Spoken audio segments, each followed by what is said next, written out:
নমস্কার। কাকলির সাহিত্য কথায় সব বন্ধুদের স্বাগত। রবীন্দ্রনাথ ঠাকুর তাঁর কবিতা, গল্প, নাটকে বারে বারে রাজা চরিত্রের উপস্থাপনা করেছেন। এই রাজা চরিত্রের অন্তরালে অনেক ক্ষেত্রেই আমরা ঈশ্বরের ছায়া অনুভব করি। ডাকঘর নাটকে অমল যে রাজার চিঠির জন্য অপেক্ষা করে, তিনি তো প্রকৃতপক্ষে সর্বমঙ্গলময় ঈশ্বর। আবার কৃপণ কবিতায় যে রাজা আমায় কিছু দাও গো বলে ভিক্ষুকের সামনে হাত বাড়িয়ে দেন, তিনিও পরম করুণাময় ঈশ্বর।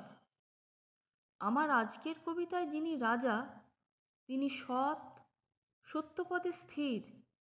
রাজ্যের সব প্রজাকে তিনি সমান দৃষ্টিতে দেখেন এবং তাঁদের সবাইকে তিনি ন্যায় বিচার দেন। রক্তের সম্পর্ক সেখানে কোনো বাধা হয়ে দাঁড়াতে পারে না। কবিতাটির নাম রাজবিচার।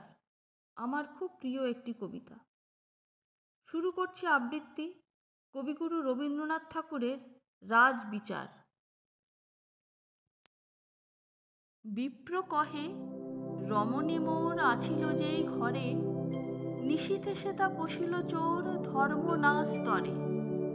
বেঁধেছি তারে, এখন কহ, চোরে কি দিব সাজা? মৃত্যু শুধু কহিলা তারে, রতন রাও রাজা। ছুটিয়া আসে কহিল দূত, চোর সে যুবরাজ। বিপ্র তারে ধরেছে রাতে, কাটিল প্রাতে আজ। ব্রাহ্মণেরে এনেছি ধরে, কি তারে দিব সাজা? মুক্তি দাও, কহিলা শুধু রতন রাও রাজা।